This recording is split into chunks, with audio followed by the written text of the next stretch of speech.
ne geçer kızdı.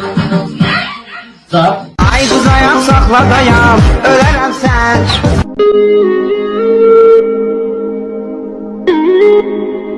Mənim də bir təzə şeir kitabım çıxıb.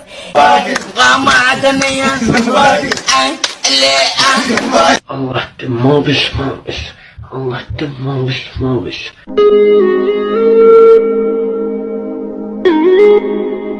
Limon alma yanakların, tutu ve bezen dudakların. Köşe köşe, köşe köşe. Koyduysa, bu eli kravatın qalxmaq yanında. Fırlandım mən belə. Oturdum dizi üstə.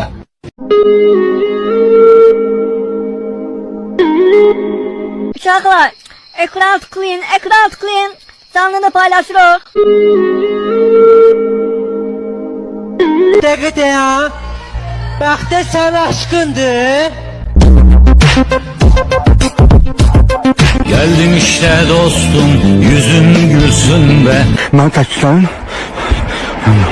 Hay. Amcabətdə, amcabətdə, amcabətdə. Dəlidir, yaxalayın. Dəli. Çok qəşəngdi, yani Allah ne diyeyim indi. Baba.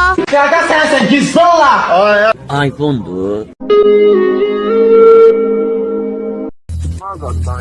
Qardaşına oxşuyur bu.